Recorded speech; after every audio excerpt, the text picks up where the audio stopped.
Good morning, friends. We will study the topic capital budgeting. This is business economics, BTech business economics in the Anjamata unit in the Bhagamai Verena problem portion. So, we will study capital budgeting. Capital budgeting is the rational allocation of a firm's scarce resources among the competing investment opportunities with a view to maximize the market value of the firm in the long run. That means the rational allocation of firm's scarce resources means എന്താണ് ഒരു കമ്പനിയെ സംബന്ധിച്ചിടത്തോളം അവരുടെ scarce resources, that's importantly the money. അപ്പം എങ്ങനെ ഒരു long term പ്രോജക്റ്റിൽ invest ചെയ്യുന്നതിന് മുമ്പ് ആ കമ്പനിയുടെ പ്രോജക്റ്റിൻ്റെ പ്രോഫിറ്റബിലിറ്റി മെഷർ ചെയ്യുവാൻ ഉപയോഗിക്കുന്ന ഒരു ടൂളാണ് ക്യാപിറ്റൽ ബഡ്ജറ്റിംഗ്. മനസ്സിലായെന്ന് വിശ്വസിക്കുന്നു.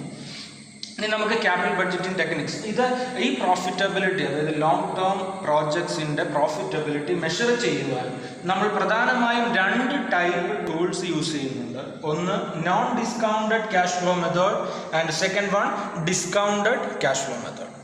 ഇനി നോൺ ഡിസ്കൗണ്ടഡ് ക്യാഷ് ഫ്ലോയിലേക്ക് വന്നാൽ രണ്ട് പ്രധാനപ്പെട്ട മെത്തേഡുകളാണ് നമ്മൾ യൂസ് ചെയ്യുന്നത്. പരീക്ഷയ്ക്ക് വളരെ ഇമ്പോർട്ടൻ്റ് ആണ്. ഒന്നാമത്തത് ആവറേജ് റേറ്റ് ഓഫ് റിട്ടേൺ അല്ലെങ്കിൽ ARR മെത്തേഡ് എന്ന് പറയും. ഈ ARR മെത്തേഡിനെ നമ്മൾ otherwise return on investment method എന്നും പറയും. Then the second method, payback period method. അപ്പോൾ ക്യാപിറ്റൽ ബഡ്ജറ്റിംഗ് ടെക്നിക്സിനെ നമ്മൾ രണ്ടായിട്ട് തിരിക്കുന്നു. First one non discounted cash flow method, then discounted cash flow method. അപ്പോൾ ഈ രണ്ട് മെത്തേഡിൽ കൂടി നമുക്ക് 5 ടൂൾസ് പഠിക്കാനുണ്ട്. ഇത് പ്രധാനമായിട്ടും പരീക്ഷയ്ക്ക് ചോദിക്കുന്നതാണ്. ഇത് ഒമിറ്റ് ചെയ്യാൻ പാടുള്ളതല്ല. സോ നമുക്ക് ഓരോന്നിലേക്ക് പോകാം. അപ്പോൾ ക്യാപിറ്റൽ ബഡ്ജറ്റിംഗ് എന്താണെന്ന് മനസ്സിലായി എന്ന് വിശ്വസിക്കുന്നു. ടെക്നിക്സ് ഓർ ടൂൾസ് എന്തൊക്കെയാണ് എന്ന് മനസ്സിലായെന്ന് വിശ്വസിക്കുന്നു.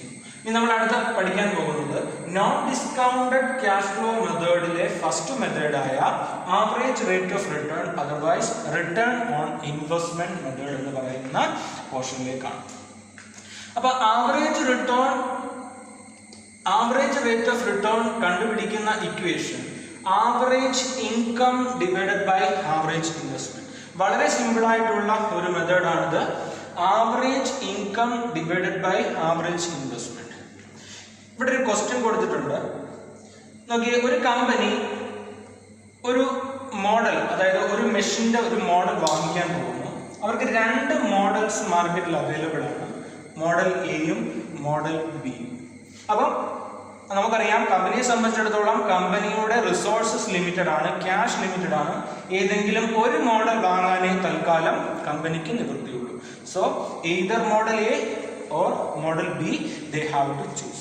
അപ്പോൾ ഇങ്ങനെ ഒരു പ്രോബ്ലം വരുമ്പോൾ കമ്പനിയെ സംബന്ധിച്ചിടത്തോളം കമ്പനിക്ക് എന്ത് വേണം? ഏത് മോഡലിൽ നിന്നാണോ അവർക്ക് മാക്സിമം പ്രോഫിറ്റ് കിട്ടുന്നത് ആ മോഡൽ ആ കമ്പനി ചൂസ് ചെയ്യണം. അതാണ് ആ കമ്പനിയുടെ ഉദ്ദേശം. അപ്പൊ ഇവിടെ നമുക്ക് കമ്പനി ഒരു മെഷീനറി വാങ്ങാൻ പോകുന്നു.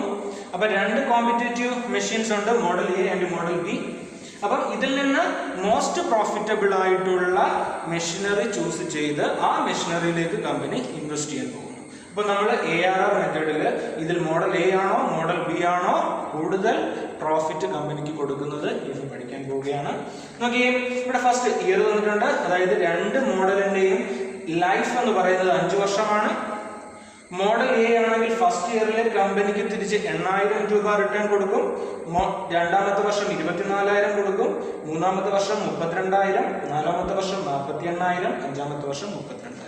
അതേപോലെ നമ്പേഴ്സ് മോഡൽ ബിയിലും ഉണ്ട്. ഇതിനെ നമുക്ക് ക്യാഷ് ഇൻഫ്ലോ എന്ന് വിളിക്കാം. അപ്പോൾ ക്യാഷ് ഇൻഫ്ലോ എന്ന് പറഞ്ഞാൽ നമ്മളൊരു പ്രോജക്റ്റിലേക്ക് ഇൻവെസ്റ്റ് ചെയ്താൽ ആ ഇൻവെസ്റ്റ്മെന്റിൽ നിന്ന് കമ്പനി എക്സ്പെക്ട് ചെയ്യുന്ന റിട്ടേണിനെ ക്യാഷ് ഇൻഫ്ലോ എന്ന് വിളിക്കാം. അപ്പോൾ ഈ 5 ഇയേഴ്സിലെ ക്യാഷ് ഇൻഫ്ലോ 2 മോഡലിന്റെയും കൊടുത്തിട്ടുണ്ട്. ഇനി നമ്മൾ ശ്രദ്ധിക്കേണ്ട മറ്റൊരു കാര്യം, if the total investment of model A is ₹80,000 and model B is 70,000. അതായത് മോഡൽ എ മേടിക്കുകയാണെങ്കിൽ 80,000 രൂപ, 80,000 റുപ്പീസ് നമ്മൾ ഫസ്റ്റ് ഇൻവെസ്റ്റ് ചെയ്യണം എന്ന് പറഞ്ഞാൽ ആ മോഡൽ മെഷീന്റെ വിലയാണ് ആ പറഞ്ഞിരിക്കുന്ന 80,000. 70,000 എന്ന് പറഞ്ഞാൽ മോഡൽ ബിയുടെ. അപ്പം ഇവിടുത്തെ കമ്പനിയെ സംബന്ധിച്ചിടത്തോളം ക്യാഷ് ഔട്ട്ഫ്ലോ എന്ന് പറയുന്നത് ഇനിഷ്യൽ ഇൻവെസ്റ്റ്മെന്റും ക്യാഷ് ഇൻഫ്ലോ എന്ന് പറയുന്നത് ഓരോ വർഷവും കമ്പനി ആ മെഷീനറി ഉപയോഗിക്കുന്നതിൽ നിന്ന് എക്സ്പെക്ട് ചെയ്യുന്ന റിട്ടേണുമാണ്. അപ്പം മനസ്സിലായെന്ന് വിചാരിക്കുന്നു. മോഡൽ ഇവിടെ ക്യാഷ് ഇൻഫ്ലോ തന്നിട്ടുണ്ട്, മോഡൽ എയുടെയും മോഡൽ ബിയുടെയും രണ്ടിന്റെയും ഔട്ട്ഫ്ലോയും തന്നിട്ടുണ്ട്, അതായത് ആ മോഡലിന്റെ പ്രൈസും തന്നിട്ടുണ്ട്. ഇനി നോക്കാം, നമുക്ക് നമ്മുടെ equation average income divided by average investment ആണ്. അപ്പം നമുക്കിനി കണക്കിലേക്ക് പോകാം. ക്വസ്റ്റ്യൻ നമ്മൾ കണ്ടു, 5 വർഷത്തെ മോഡൽ എയുടെയും മോഡൽ ബിയുടെയും ക്യാഷ് ഇൻഫ്ലോ നമുക്ക് തന്നിട്ടുണ്ട്, ഇനിഷ്യൽ ഇൻവെസ്റ്റ്മെന്റ് അല്ലെങ്കിൽ ക്യാഷ് ഔട്ട്ഫ്ലോയും നമുക്ക് തന്നിട്ടുണ്ട്. ഇനി കണക്കിലേക്ക് വന്നു കഴിഞ്ഞാൽ നമ്മൾ ആദ്യം മോഡൽ എയുടെ ആവറേജ് റേറ്റ് ഓഫ് റിട്ടേൺ കണ്ടുപിടിക്കാൻ പോകുന്നു. ആവറേജ് റേറ്റ് ഓഫ് റിട്ടേൺ കണ്ടുപിടിക്കുന്ന equation average income divided by average investment ആണ്. അത് നമ്മൾ നേരത്തെ പഠിച്ചു. ഇനി ആവറേജ് ഇൻകം കണ്ടുപിടിക്കുന്നത് ഞാൻ പറഞ്ഞു, ഈ മെഷീനറി മോഡൽ എയിൽ നിന്ന് കമ്പനി എക്സ്പെക്ട് ചെയ്യുന്ന ഇൻകം അല്ലെങ്കിൽ എക്സ്പെക്ട് ചെയ്യുന്ന ക്യാഷ് ഇൻഫ്ലോ ആണ് ഈ തന്നിരിക്കുന്നത്. അതായത് നമ്മൾ 80,000 രൂപ മോഡൽ എയിൽ ഇൻവെസ്റ്റ് ചെയ്താൽ ആ മോഡൽ എ നമുക്ക് തിരിച്ചു തരാൻ പോകുന്ന റിട്ടേൺ ആണ് ഈ കൊടുത്തിരിക്കുന്ന ക്യാഷ് ഇൻഫ്ലോ. അപ്പൊ അതായത് ഇൻകം ആണ് എന്ന് മനസ്സിലാക്കുക cash inflow. So average income എന്ന് പറഞ്ഞാൽ ഈ 5 വർഷത്തെ എക്സ്പെക്ട് ചെയ്യുന്ന ക്യാഷ് ഇൻഫ്ലോ എല്ലാം കൂടെ കൂട്ടി അതിനെ 5 വർഷം, അതായത് ലൈഫ് ഓഫ് ദ പ്രോജക്റ്റ് 5 ആണ്, 5 years ആണ്. സോ ആ 5 കൊണ്ട് നമ്മൾ ഹരിക്കും.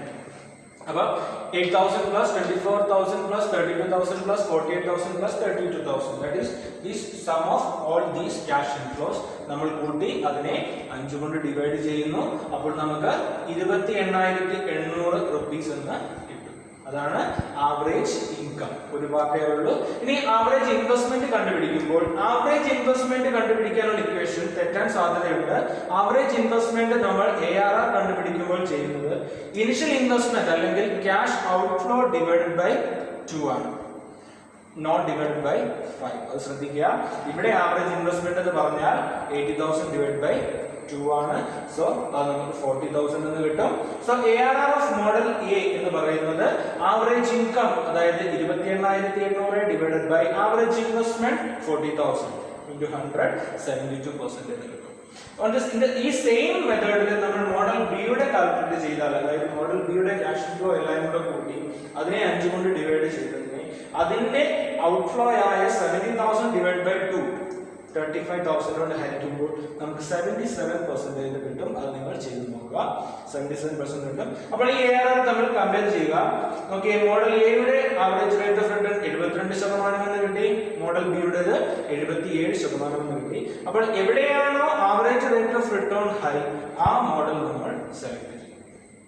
സോ ഇവിടെ മോഡൽ ബിയുടെ ആവറേജ് റേറ്റ് ഓഫ് റിട്ടേൺ ആണ് high as compared to model A.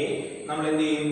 Model B will be selected. ആ കൺക്ലൂഷൻ നമ്മൾ എഴുതണം. കൺക്ലൂഷൻ പ്രത്യേകം ആയതുകൊണ്ട് conclusion is very important why doing calculation. So model B will selected as per this question. So ഇന്നത്തെ class ഇത്രയേ ഉള്ളൂ. ബാക്കി നമുക്ക് പേ ബാക്ക് പീരിയഡ് മെത്തേഡ് അടുത്ത ക്ലാസ്സിൽ പഠിക്കാം. Okay, thank you.